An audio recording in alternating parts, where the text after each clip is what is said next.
Portanto, queridos, nós queremos neste momento orar.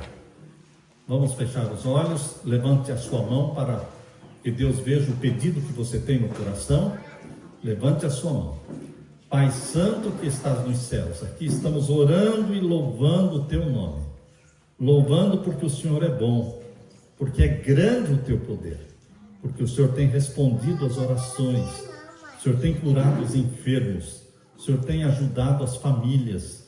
Obrigado por este privilégio, pela oportunidade de estarmos reunidos em teu nome. Derrama o Espírito Santo sobre cada pessoa, cada filho e cada filha cuja mão está levantada neste momento, buscando a tua bênção, pedindo a tua bênção.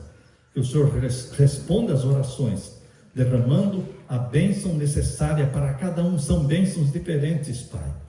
Uns estão buscando cura, buscando saúde física.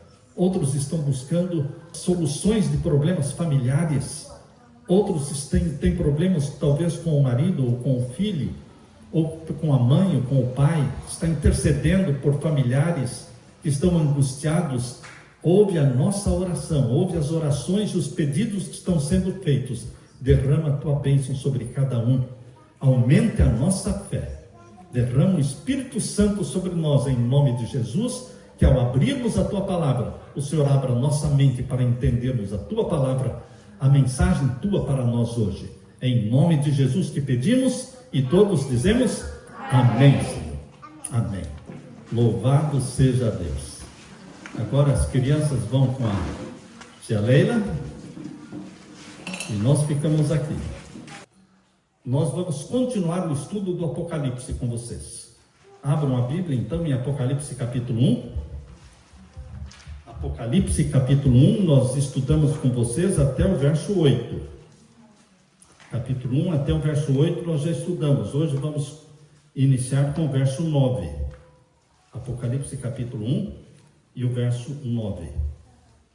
A hora que todos acharem, nós vamos ler. Podemos ler juntos?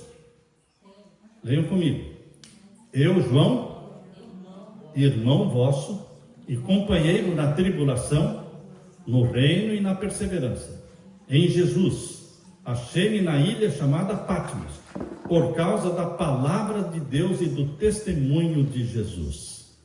Aqui João está falando, preso na ilha de Patmos. A Leila e eu fomos até a ilha de Patmos, tivemos esse privilégio.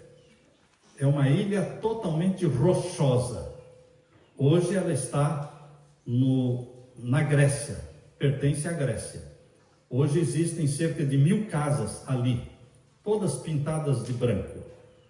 Mas naquele tempo que João foi mandado para a ilha de Patmos, não tinha casa nenhuma. Era uma colônia penal. O Império Romano mandava para a ilha de Patmos aqueles que eles queriam que morressem, para o exílio, para morrerem lá. Mas, queridos, a ilha de Patmos, em vez de se tornar sepultura do profeta João, se tornou para ele a porta do céu. A porta do céu, porque foi ali que ele teve visões do céu, visões do Apocalipse. Deus abriu diante de João as portas do céu e ele viu a nova Jerusalém. Ele viu o Pai no seu trono, ele viu o Filho. Ele viu, queridos, aquilo que Deus está preparando para aqueles que amam a Jesus. Então, eu digo que a ilha de Patmos foi realmente a melhor coisa que aconteceu na vida do profeta João. Vocês sabem que o profeta João, ele foi quem cuidou de Maria quando Jesus morreu na cruz. Maria não tinha outros filhos. Se outros filhos Maria tivesse, eles cuidariam de Maria quando Jesus morresse, porque naquele tempo mulher não trabalhava fora. Hoje as mulheres trabalham fora. Hoje mesmo as mulheres que não têm o pai ou não têm o marido, elas trabalham e elas se mantêm. Naquele tempo não, a mulher dependia ou do marido ou do pai ou de um filho. E Maria, o marido dela, José, já tinha falecido. Jesus estava morrendo na cruz. Quem ia cuidar de Maria? Então Jesus, quando na cruz, pediu que João cuidasse de Maria. Jesus olhou para João e disse: eis aí a tua mãe, João. E Jesus olhou para Maria e disse: eis aí o teu filho. E João entendeu que ele deveria cuidar de Maria. E João, a tradição diz que quando João foi morar na cidade de Éfeso, ele cuidou de Maria na cidade de Éfeso. E ali na cidade de Éfeso, o imperador romano, que naquele tempo era Domiciano, o imperador Domiciano exigia que se queimasse incenso ao imperador. Queimar incenso ao imperador significava reconhecer que ele era Deus. E os cristãos não reconheciam o imperador romano como Deus. João se recusou a queimar incenso ao imperador Domiciano. E ele então foi jogado dentro de um caldeirão de óleo fervendo, para ver se ele morria no caldeirão de óleo fervendo. Imagine, um grande panelão de óleo fervendo, uma fogueira debaixo do panelão. Imaginem só, não é? Imagine na sua mente como foi. Jogaram João ali dentro, nada aconteceu. E aquela multidão ao redor do panelão de óleo fervendo ficou olhando para João, nada acontecia. Passaram-se os minutos, passaram-se as horas e nada acontecia. E então resolveram tirar João de dentro do óleo fervendo e falou: olha, ele não morre mesmo, então vamos mandar para onde? Para a ilha de Patmos. Por isso aqui diz, olha, o verso 9: eu, João, irmão vosso e companheiro na tribulação, no reino e na perseverança em Jesus, achei-me na ilha de Patmos, chamada Patmos, por causa da palavra de Deus e do testemunho de Jesus. Por que João estava preso? Por causa da palavra de Deus e do testemunho de Jesus. Quem quer viver fiel a Jesus, padece perseguição. Padece perseguição. Às vezes dentro de casa, às vezes na vizinhança, às vezes no trabalho. João, ele estava na ilha de Patmos não porque ele era um malfeitor, um homem ruim, mas porque ele amava Jesus, obedecia a Jesus. E não queimou incenso ao imperador, mandaram para lá. E ali Jesus conversou com João, abriu diante de João as portas do céu, e ele viu aquilo que ninguém jamais tinha visto, o céu. Você já sonhou com o céu? Você já sonhou com o céu? João, ele contemplou o céu. Queridos, aqui diz, verso 10 agora. Leiam comigo, verso 10. Achei-me em espírito no dia do Senhor, e ouvi por detrás de mim grande voz, como de trombeta. Então esse verso 10 está dizendo que João teve esta visão do Apocalipse no dia do Senhor. Qual é o dia do Senhor? Tem o domingo, segunda, terça, quarta, quinta, sexta, sábado. Qual é o dia do Senhor na Bíblia? Interessante que Jesus se revelou a João no dia do Senhor. Embora muitos possam dizer para você que o dia do Senhor é o primeiro dia da semana, a Bíblia diz claramente qual é o dia do Senhor. Abra sua Bíblia agora em Isaías capítulo 58. Isaías é perto lá de Salmos, no Antigo Testamento. O livro de Isaías, capítulo 58, e o verso 13 e 14. Leia comigo.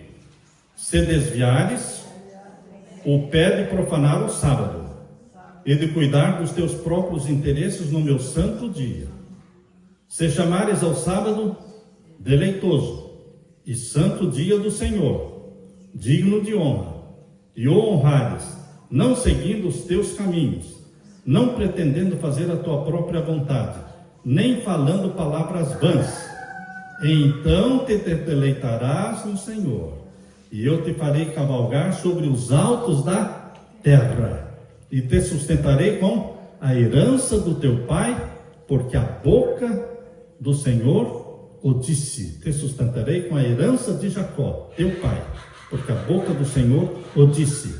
Leia de novo o verso 13. Se desviares o pé de profanar, que dia? O sábado. O que significa profanar o sábado? Vender, comprar, viajar, negociar, falar de negócios no sábado, é profanar o sábado. Porque o sábado não é dia de você falar em negócios.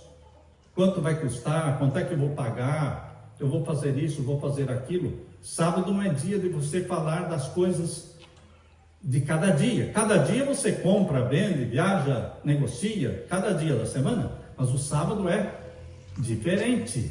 Por isso diz aqui o verso 13. Leia de novo. Se desviares o pé de profanar o sábado e de cuidar dos teus próprios interesses no meu santo dia. O que significa cuidar dos teus próprios interesses no dia do Senhor? Você quer trabalhar, fazer algum trabalho? Hoje é sábado, eu vou aproveitar fazer aquilo que eu não pude fazer durante a semana, eu vou fazer hoje. Não, isso é fazer os teus interesses, cuidar dos teus interesses. Deus tem outros interesses para você no sábado. Não é dia de sair trabalhar. E se alguém vier convidar você, você diz, eu posso ir amanhã com você, mas hoje não, porque é o meu dia de descanso, é o dia do Senhor. Você pode doar, você pode fazer doações, você pode fazer visitações, você pode levar cestas de alimento à casa das pessoas. É lícito fazer o bem no sábado, é lícito. Mas você não vai comprar, vender, negociar, tá certo? Mas você pode ajudar uma pessoa. Mas você não vai receber uma conta no sábado. Você não vai receber uma dívida no sábado. Mas eu posso doar. Você pode doar. Fazer o bem no sábado é lícito. Mas você não pode cuidar dos teus próprios interesses. Vocês perceberam como a Bíblia é muito clara aqui? Vamos ler de novo o verso 13. Se desviares o pé de profanar o sábado e de cuidar dos teus próprios interesses no meu santo dia. Se chamares ao sábado o quê? Deleitoso. O que é deleitoso? Algo prazeroso. Um dia feliz. Um dia de contentamento. Se chamares ao sábado deleitoso. E santo dia do Senhor. Está claro aí? Qual é o santo dia do Senhor? É o sábado. Digno de honra. Leiam comigo. E o honrares. Como é que você honra o sábado? Respeitando. Que horas começa o sábado? À meia-noite? Que horas começa, Giovana, o sábado? Ao pôr do sol na sexta-feira. Pôr do sol? Na sexta-feira. Ao pôr do sol, não é? Começa ao pôr do sol. Não é pelo relógio, é pelo pôr do sol. Tem época do ano que o pôr do sol é mais cedo. Tem época do ano que o pôr do sol é mais tarde. Então, o sábado começa ao pôr do sol da sexta-feira e dura até o pôr do sol de sábado. Isso quer dizer que sexta-noite já é sábado e sábado à noite já é domingo. Sábado à noite já é domingo e sexta-noite já é sábado, porque na Bíblia o dia começa ao pôr do sol. De uma tarde a outra tarde celebrareis os vossos sábados. De uma tarde a outra tarde. Esse é um verso que está na Bíblia. Eu quero ler com vocês. Primeiro vamos terminar de ler este aqui, depois eu leio outro verso para vocês. Aqui diz então o verso 13 que estamos lendo, né? E honrares não seguindo os teus caminhos. O finalzinho do verso 13, não pretendendo fazer o quê? A tua própria vontade. É dia de fazer a tua vontade no sábado? Não. Nem falando palavras vãs. O que vai acontecer se você obedecer a Deus? Verso 14. Então te deleitarás no Senhor. Eu te farei cavalgar sobre os altos da terra. O que você entende por essa expressão? Então te deleitarás no Senhor, eu te farei cavalgar sobre os altos da terra. O que é caminhar nos altos da terra? É ser sustentado por Deus. Você estar por cima e não por baixo.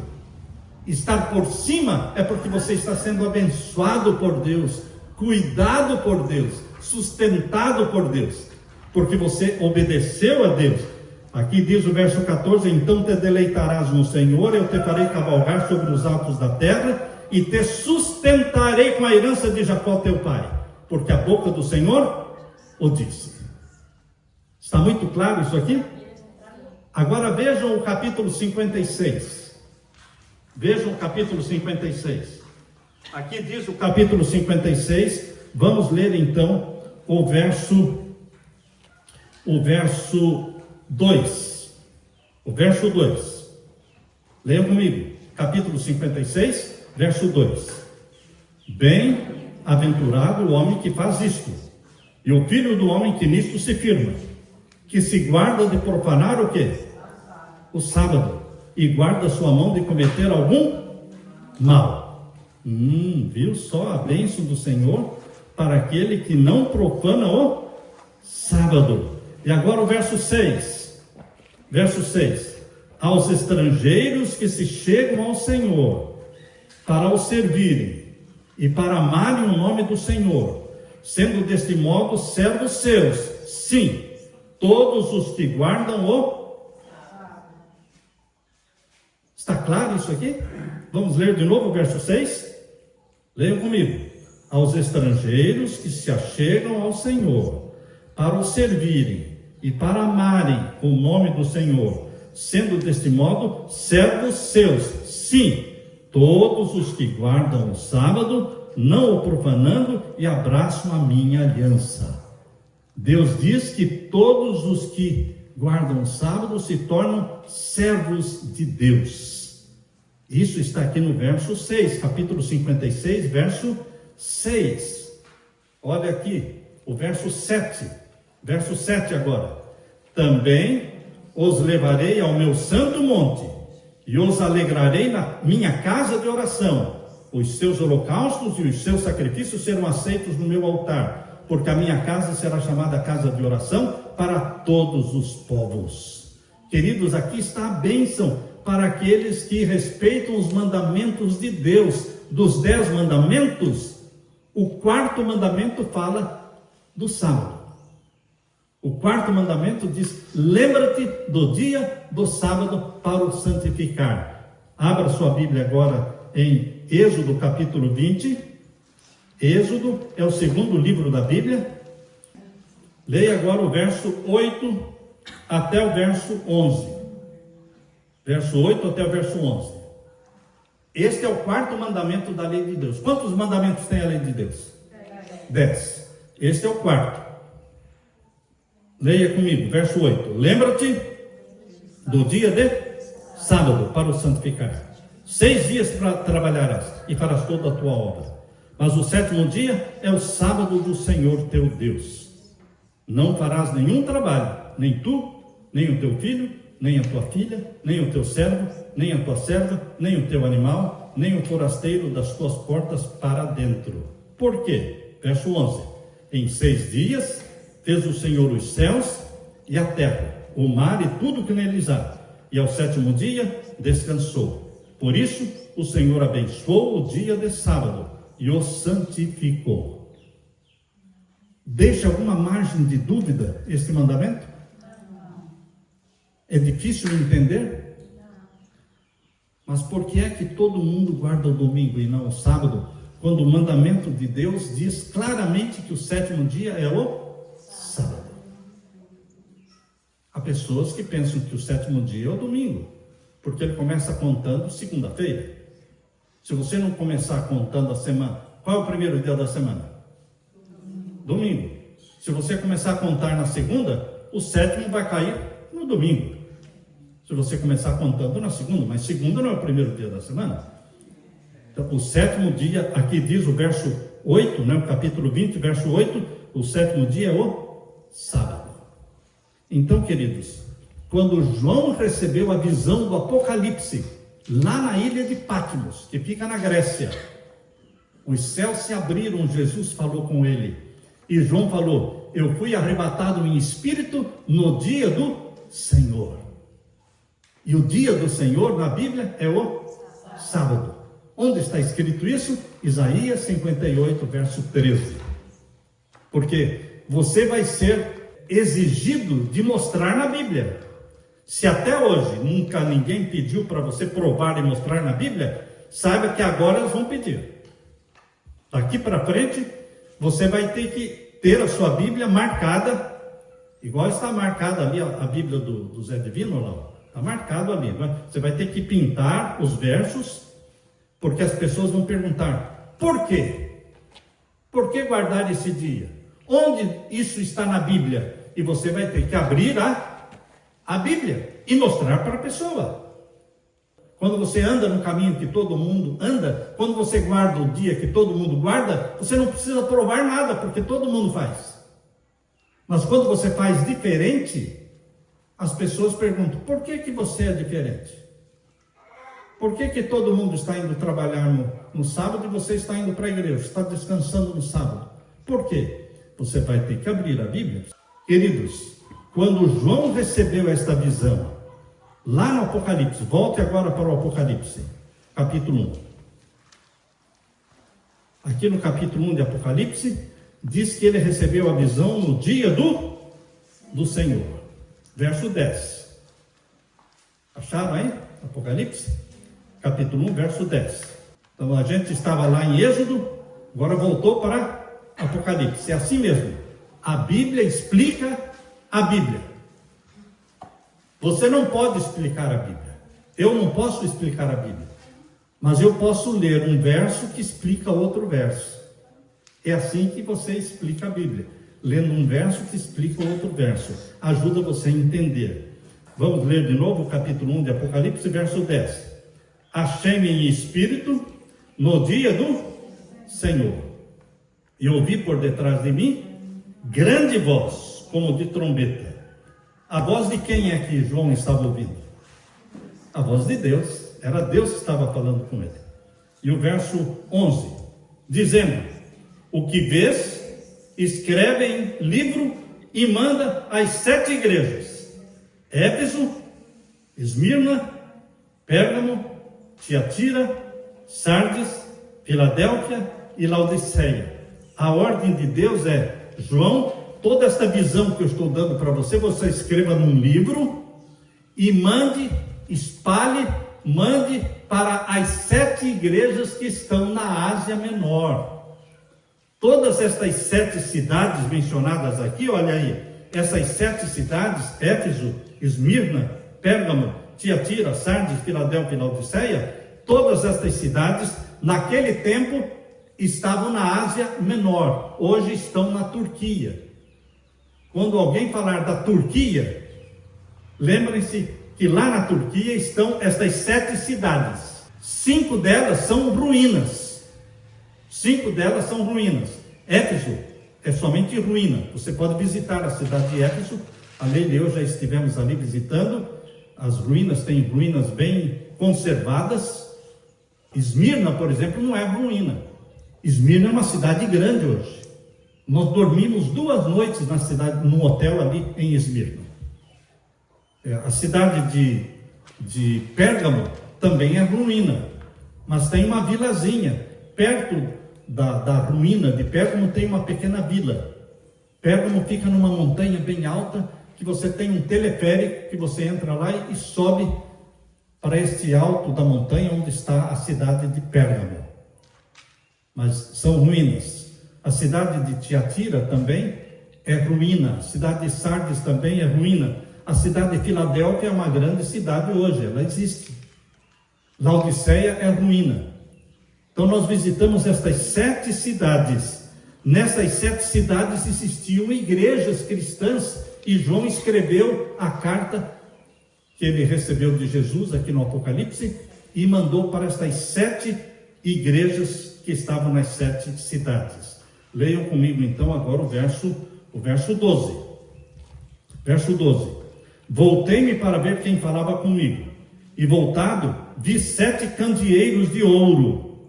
Quando João olhou para trás para ver quem estava falando com ele, ele viu o quê? Verso 12. 7 candeeiros de ouro. Lembram-se vocês que no santuário, o santuário que Moisés construiu no deserto, tinha o lugar santo e o santíssimo. No lugar santo tinha o candeeiro com 7 lâmpadas de ouro. Então, quando João viu o candeeiro com 7 lâmpadas, ele estava vendo o santuário do céu, porque o santuário do céu é igual ao santuário da terra. O santuário da terra, construído por Moisés, era uma ilustração do santuário do céu. O santuário da terra tinha um pátio, um altar de sacrifício, tinha uma pia onde o sacerdote se banhava antes de entrar. Aí tinha 2 salas. A primeira sala chamada Lugar Santo e a segunda sala chamada o quê? Santíssimo. Na primeira sala, nós já estudamos com vocês, né? Isso aí. Isso está, aqueles que têm a Bíblia com estudo, veja aí. Aqueles que têm a Bíblia com estudo, ou aqueles que têm o livrinho que nós demos um livrinho, não demos? Lá atrás, no finalzinho, bem no final.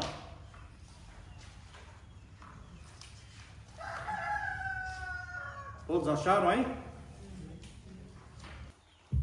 O santuário terrestre era uma ilustração do santuário do céu. No santuário terrestre existia um pátio, no pátio existia um altar de sacrifício e uma pia, que o sacerdote se banhava antes de entrar no lugar santo. Quando entrava no lugar santo, do lado esquerdo de quem entrava no lugar santo, existia o quê? Do lado esquerdo de quem entrava? O candeeiro com 7 lâmpadas. Candeeiro de ouro com 7 lâmpadas. Está vendo aí? O candeeiro do lado esquerdo de quem entrava no lugar santo. Do lado direito de quem entrava no lugar santo tinha o quê? Hein? A mesa com quantos pães? 12 pães. 12 pães. Os pães representavam as 12 tribos de Israel. E na frente de quem entrava no lugar santo, na frente tinha o quê? O altar de incenso. E aí depois do altar de incenso vinha a cortina. A cortina que separava o lugar santo do Santíssimo. E dentro do Santíssimo tinha o quê? A arca do concerto. O que tinha dentro da arca do concerto? Os 10 mandamentos. E em cima da arca do concerto, 2 anjos de ouro, querubins. Tudo isso aqui era simbólico. Era uma ilustração do santuário do céu. O cordeiro morria no pátio, certo? O cordeiro morria no pátio, no altar de sacrifício. Jesus morreu aonde? Jesus morreu no céu ou Jesus morreu na terra? Na terra. Então, o altar de sacrifício onde o Cordeiro de Deus morreu foi o Monte do Calvário.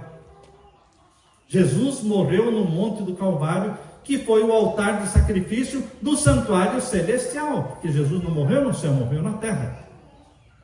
Então, o pátio do santuário celestial é o planeta Terra, e o Monte do Calvário é o altar de sacrifício. Gravem bem na mente isso. Agora, lá no céu, tem o lugar santo e o Santíssimo.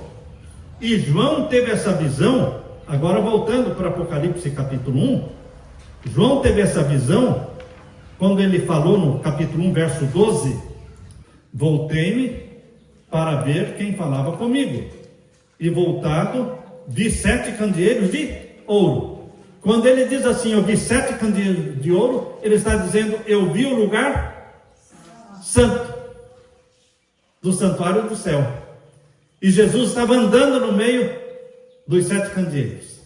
Jesus estava se movimentando no lugar santo do santuário celestial. Veja o verso 13 agora. Verso 13. E no meio dos candeeiros, eram 7, né?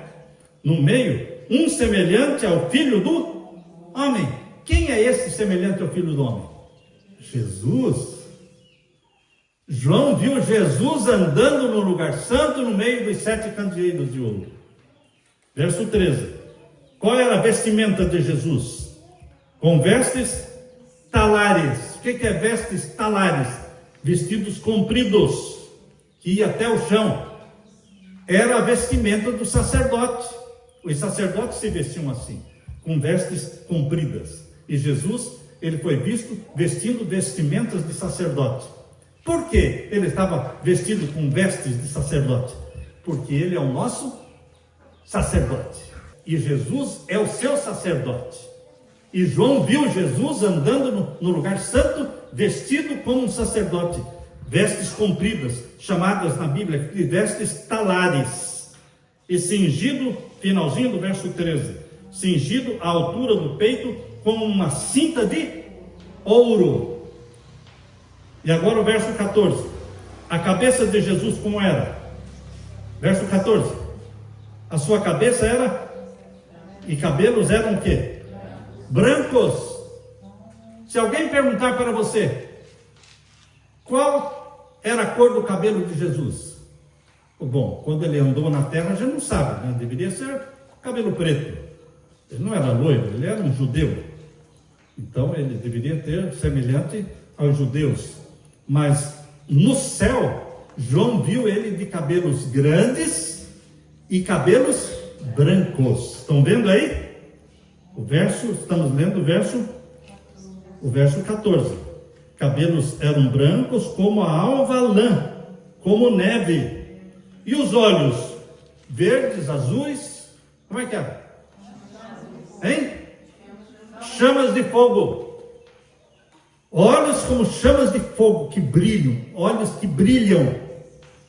Esses olhos de Jesus, quando olham para você, ele penetra na sua mente, ele lê os seus pensamentos. Ele sabe o que você está pensando e sentindo. Olhos como chamas de fogo. Você é penetrado pelos olhos de Jesus. E o que mais? O verso 15, então. Verso 15. E os pés dele usavam que sapatos? Hein? Não, aqui não fala de sapatos, né? Aqui fala que os pés eram semelhantes ao bronze polido. Quando você dá um polimento no bronze, ele brilha ou não brilha? Brilha.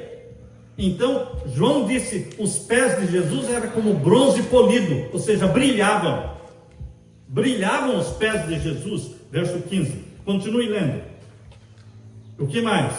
Como que refinado numa fornalha. E a voz dele, como é que era? Como voz de muitas águas. Muitas águas. Você já foi no mar? Já foi a uma praia?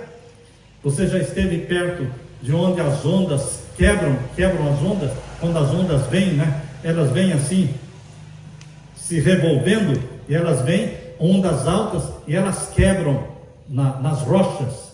Você ouve aquele som cheio, não é som estridente, é um som de muitas águas, mas é um som poderoso. A voz de Jesus é uma voz poderosa, como voz de muitas águas. E agora o verso 16. O que ele tinha na mão? Na mão direita ele tinha o quê? 7 estrelas. E da boca de Jesus saía o quê? Uma afiada espada de 2 gumes. Isso que você está segurando na mão é uma espada afiada de 2 gumes, porque é a palavra de Deus. E João viu que da boca de Jesus saía uma espada afiada de 2 gumes, que é o quê? A palavra de Deus. Essa espada entra em você. Quando você está lendo a Bíblia, quando você está segurando a Bíblia na sua mão, você está segurando algo vivo. Presta atenção. Isso aqui é vivo. É um livro? Não, não é um livro. Isso é vivo. Isso mexe com a gente. Isso entra em você. É a espada de 2 gumes. Uma espada de 2 gumes, quando entra, não fura a pessoa? Não atravessa a pessoa? Isso aqui, a Bíblia, atravessa você. Entra na sua mente. Mexe com os seus pensamentos. Você deixa de amar o pecado e começa a amar a Jesus Cristo. Você passa a odiar o pecado e amar a Jesus Cristo. Você passa a odiar cigarro, bebidas e drogas. Você passa a odiar a mentira, o engano, e passa a amar a justiça, a misericórdia, a caridade, a bondade. Houve uma revolução dentro da sua mente, porque a palavra afiada de 2 gumes, que sai da boca de Jesus, ela penetra na sua vida e muda o seu pensamento. Uma pessoa que você odiava, que você não conseguia nem olhar para ela, não cumprimentava quando encontrava na rua, de repente você começa a sentir compaixão dela. e começa a orar por ela, e começa a colocar o nome dessa pessoa na sua oração, alguma coisa aconteceu, porque a espada aguda penetrou em você e começou a mexer na sua mente, e você não sente ódio, você sente compaixão. Compaixão daqueles que falaram mal de você, compaixão daqueles que prejudicaram você. Você tem misericórdia com as pessoas, e as pessoas começam a notar mudanças na sua vida, e começam a perguntar: o que está acontecendo com a Eulita? O que está acontecendo com a Sueli, com a Janete? Parece que estão diferentes, estão virando crente. Não é questão de ser crente, meu irmão, é sendo transformado à semelhança de Jesus, cristão. Quem ama Cristo se torna cristão. Cristão é aquele que segue Cristo. Você olha a Jesus como tratava as pessoas e começa a tratar da mesma forma. Quando as pessoas tratavam mal Jesus, Jesus não desejava mal para as pessoas. Quando Jesus estava pregado na cruz, Jesus olhou para os homens que estavam crucificando na cruz e disse: Pai, perdoa-lhes, porque não sabem o que fazem. Tem pessoa que vai caçoar de você. Você não pode ficar zangado com elas. Você tem que dizer o que? Pai, perdoa esta pessoa, porque ela não sabe o que ela está fazendo. Perdoa ela. Não tenha vontade de vingança, nem raiva, não. Tenha compaixão. É isso que Jesus sentia das pessoas, compaixão. O que faz esta mudança na sua vida? Este livro. Quantas vezes a Leila e eu fizemos evangelismo de 64 noites? Aqui nós só temos sábados e quartas, mas nós fazíamos 64 noites sem falhar uma noite. Não podia ficar doente, porque toda noite tinha que ter o culto, todas as noites, e o salão cheio, e chegavam pessoas bêbadas, e algumas pessoas queriam impedir a pessoa de entrar. Falaram: deixa entrar. Mas ele está bêbado, deixa entrar. Ele entrava, sentava, falei: coloca uma Bíblia na mão dele. Aí vai sujar a Bíblia, coloca a Bíblia na mão dele. Colocava a Bíblia na mão dele. No outro dia ele voltava sem estar bêbado. No outro dia ele já trazia a esposa, já trazia os filhinhos dele. Ele se sentiu amado, ele se sentiu abraçado. E a Bíblia na mão dele. Mas ele não sabe ler. Não importa que não sabe ler, mas coloca a Bíblia na mão, porque isso aqui é vivo. A Bíblia é um livro vivo, que penetra, que mexe, que transforma, para você ser melhor, para você amar, para você imitar Jesus. Então, queridos, isto que nós estamos lendo aqui, vejam comigo agora, capítulo 1 e o verso 16. Tinha na mão direita 7 estrelas, e da boca saía o quê? Uma afiada espada de 2 gumes. E como era o rosto de Jesus? Você não gostaria de ver o rosto de Jesus? Como é que era o rosto de Jesus? Olha aqui. Brilhava como o sol.